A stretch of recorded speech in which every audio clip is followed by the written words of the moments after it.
Hoje o programa Ricardo Russo na TV está aqui no Autódromo de Interlagos, aqui em São Paulo. Estou aqui com o grande Flávio, que é diretor da Fórmula V. Viemos aqui dar uma olhada, assistir as corridas e falar com o diretor aí sobre o projeto, que está maravilhoso, não é isso, Flávio?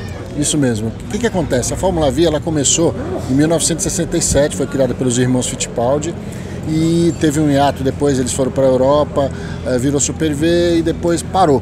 Em 2011 o engenheiro Roberto Zulino recriou a Fórmula V, relançou e a gente começou a gestão a partir de 2015. E agora a gente reformulou algumas coisas, a gente está agora com uma equipe única, é uma categoria escola, ou seja, o custo dela é um custo baixo para quem sai do kart, é um veículo que não tem nenhum apêndice aerodinâmico, ou seja, não tem aerofólio, não tem spoiler, não tem pneu slick, é pneu radial, esse pneu de rua, é um carro para o piloto aprender realmente a pilotar. O motor é o EA111, ou seja, não tem preparação, é 1.6. Então tem alguns ajustes finos que o piloto pode mexer. Cambagem, calibragem, freio, ajuste de freio. Mas o resto, os carros são iguais para todos. Ou seja, o piloto que tem dinheiro e o que não tem dinheiro, eles vão andar do mesmo jeito, que vai valer ao braço. Que bacana. Então assim, o que vai diferenciar primeiro, segundo, terceiro lugar a corrida é o dom do piloto e como ele se comportou na prova, porque o resto tudo igual.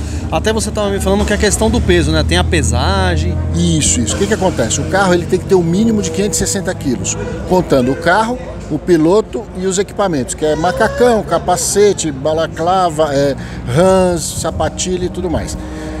Quem não tiver esses 560 quilos está fora do regulamento. Então, por que tem esse peso mínimo? Para todo mundo ficar igual. Então, quem é muito magro, ele tem que ter, a gente tem que colocar lastro para ele ter no mínimo 560 quilos. Já houve casos do piloto fazer a pole e ele errou, ele não pesou, chegou atrasado, a gente pesa o carro antes com o piloto para saber se está ok.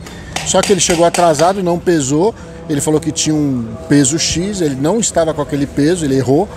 E aí quando foi na balança ele deu 300 gramas a menos, ou seja, ele foi desclassificado, ele perdeu a pole porque ele tinha 300 gramas a menos. Então, para isso mesmo, para equalizar, para que todo mundo tenha a mesma chance. Legal. E, por exemplo, a corrida de Fórmula V, quantas voltas são? Como é que funciona essa parte mais de competição aí na pista? A gente tem no final de semana os treinos de sexta-feira, que são treinos livres, que fazem parte do evento oficial do Campeonato Paulista. No sábado tem uma tomada de tempo de 15 minutos e são 2 corridas de 12 voltas. Tá? Na segunda corrida inverte o grid dos 8 primeiros, então quem chegou primeiro larga em oitavo, o oitavo larga em primeiro, a gente faz a inversão. Tá? É uma categoria que o piloto pode ser, se ele for estreante, ele faz um cursinho com a gente, ele tem um curso, é uma aula treino, para aprender a pilotar um carro de fórmula, porque é diferente de carro de turismo, que as rodas são expostas, se você bater roda com roda você pode capotar. Então o que a gente faz? A gente dá esse treinamento para ele tem que fazer uma filiação, aí é uma filiação junto à federação, junto à CBA, que é a confederação, aí ele fica apto a correr de Fórmula V. E aí ele tem que não só ser um bom piloto, mas ele tem que seguir todas as regras do CDA, que é o Código Desportivo de Automobilismo. Condutas antidesportivas, ele tem que obedecer vários critérios, ser leal com o seu concorrente, obedecer sinalização de pista, para que ele possa... A gente acabou agora de finalizar a corrida e tiveram alguns pilotos que foram desclassificados porque não tinham a câmera on-board, que é obrigatória. Por quê? Porque se você tiver uma disputa e tiver uma dúvida, o comissário vai querer ver a câmera para saber se teve algum problema. Então precisa ter a câmera lá, que é para comprovar Sim. algum problema, até para provar, Isso. né? A corrida custa em média... ela dura em média 24 ou 25 minutos? Mais ou menos.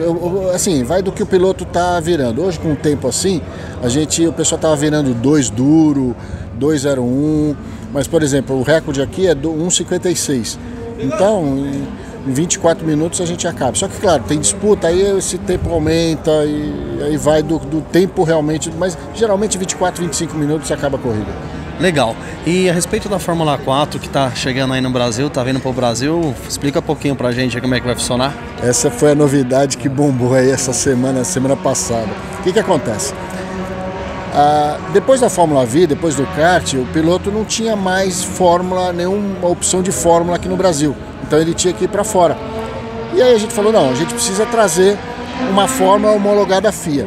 Porque o que a FIA fez? Antes você corria de Fórmula 3, você corria de Fórmula 3 e estava apto a ter a superlicença. O que a FIA fez? Antigamente tinha Fórmula 3000, GP3, ela uniformizou. Então tem Fórmula 4, Fórmula 3, Fórmula 2 e a Fórmula 1. Para você chegar na Fórmula 1, para você ter a superlicença para correr de Fórmula 1, você tem que ter 40 pontos. E você consegue esses 40 pontos ao longo dos campeonatos homologados FIA. Fórmula 4, Fórmula 3, Fórmula 2, DTM e alguns campeonatos. E aí a FIA falou, não, se você corre de Fórmula, quiser seguir o passo normal, Fórmula 4, Fórmula 3, Fórmula 2 e chegar na Fórmula 1. Com a Fórmula 4, que a gente está trazendo para o Brasil, a Fórmula 4 permite dar 12 pontos para o participante, para o piloto que ganhar o campeonato. Então o primeiro ganha 12 pontos, o sétimo ganha 1 ponto. Então, de 40 ele já tem 12 pontos para... Então se ele faz um ano aqui em São Paulo, aqui no Brasil, ele já tem 12 pontos para a superlicença, vai ficar faltando só 28. Tá? E o que acontece com isso? Como isso é importante? O Pietro hoje, ele é piloto de teste da Haas. Se a Haas quiser hoje contratá-lo para correr de Fórmula 1, para começar na próxima corrida, ele não pode, porque parece que faltam 3 ou 4 pontos. Então ele está correndo de DTM, aqueles treinos de Fórmula 1 de sexta-feira também parece que dá 1 ponto de bonificação para a superlicença. Então você tem que ter esses 40 pontos. E a gente tendo uma Fórmula 4 no Brasil, que faça com que o piloto, em vez de ir para fora, gastar 300 mil euros, ele fique no Brasil, tenha uma chance maior, porque os carros é uma equipe única, ou seja, está todo mundo no mesmo barco, ele não precisa estar numa equipe forte ou numa equipe fraca que ele não vai ter chance, não, ele vai estar igual a todo mundo, está nivelado, aí realmente é braço. E aí ele pode, com um orçamento mais enxuto, ficando no Brasil um ano, poder ter já pelo menos 12 pontos para a superlicença. E aí depois ele vai para a Europa. Tem alguns pilotos que fazem assim, vão para a Europa, fica na Fórmula 4 alemã, gasta 190 mil euros, depois vai para a Fórmula 4 italiana, que é 300 mil euros, uma equipe numa Prema, por exemplo, que é a equipe forte, a melhor equipe, para depois ir para a Fórmula 3. Aqui ele vai gastar bem menos e vai ficar no Brasil pelo menos um ano. E aí, o que a FIA fez? É tudo igual. O carro é fabricado por um dos 3 fabricantes homologados.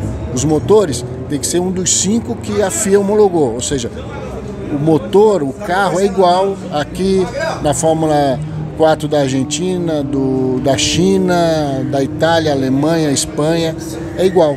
E isso é importante, porque você vai ver que a formação dos pilotos, todos eles estão correndo com o mesmo tipo de carro, com a mesma qualidade de carro, o motor é o mesmo, a potência e tudo igual, entendeu? Só para ver se eu entendi, por exemplo, o piloto está correndo na Fórmula 4, ele acumula 12 pontos, okay. Aí Fórmula 3, o exemplo, é mais 12, aí vai somando até bater o 40, ele já ganha... Isso, tendo 40 pontos ele está apto, aí ele tem que ver quem é que vai, ele tem que estar no lugar certo na hora certa para chamarem para a Fórmula 1, mas ele tem que ter os 40 pontos. Se ele não tiver os 40 pontos, não adianta que nenhuma equipe vai chamá-lo. Mesmo que ele tenha um patrocinador forte para levar para a categoria, para a equipe, se ele não tiver os 40 pontos, ele não consegue. Pô, que bacana. E tem alguma data assim que já vai chegar aqui para o Brasil definindo alguma coisa ou não? Tá em andamento? Até outubro é o nosso deadline. E a gente vai fechar os pilotos. Até outubro eles vão fabricar os carros para começar o campeonato em abril. Em março a gente faz uma pré-temporada. Aí nós estamos fechando patrocinadores, televisão e tal, para poder ter isso até janeiro já definido tudo. Pô, que bacana, a hora que tiver aí a gente vem aí gravar, mostrar tudo. Vai ser bom, fica aqui o convite, mesmo porque a Fórmula V, ela vai continuar, inclusive ela vai correr junto no mesmo evento da Fórmula 4. Então vai ter a corrida de Fórmula 4 e vão ter as corridas de Fórmula V também. A gente vai estar junto no mesmo evento. Então eu quero contar com você aí para estar aqui com a gente também. Com certeza. E gostaria de parabenizar o evento aí da Fórmula V, né? Que eu vim aí já diversas vezes acompanhar vocês, o Wallace, o piloto e tal, divulgo ele. E muito organizado, muito bacana, a parte dos troféus lá em cima, aqui embaixo, muito bacana, parabéns, viu? Obrigado, obrigado. E pra você ter uma ideia, amanhã, toda vez que tem corrida, por exemplo, em Piracicaba, a gente faz muito isso. Tem a corrida no sábado, no domingo a gente faz um evento de treino livre para quem não é piloto. A pessoa paga um X e vai correr. Amanhã a gente vai fazer aqui em Interlagos, vai ser o último do ano, porque Interlagos nunca tem data. Os horários são muito curtos porque tem muita categoria. E amanhã a gente vai fazer um treino livre. Então, o pessoal que quiser experimentar o carro, entra no site da Fórmula V, que sempre tem esses eventos. Aí ele pode pagar, por exemplo, lá em Piracicaba, para você sentir, dar 5 voltas lá, você paga R$300 e pode dar 5 voltas, a gente dá uma instrução. Aí depois você vai evoluindo. Depois que fez o Drive Day, aí eu quero um treino de 20 minutos. Aí é R$500 para você dar um treino de 20 minutos, sentir o carro e aí ir melhorando a performance. Bacana. Bom, pessoal, vocês viram aí esclarecimento, né? Detalhes da Fórmula V, Fórmula 4 também que está vindo pelo Brasil, que estreia lá para março, abril do ano que vem. E você que gosta de automobilismo, quer treinar, fazer aula, correr na Fórmula V, você pode vir aqui fazer aula e correr aí por 20 minutos, 10 minutos. Vem conhecer, vale muito a pena, não é isso, Flavião? Com certeza, estamos esperando. Valeu, tamo junto, obrigado. Valeu.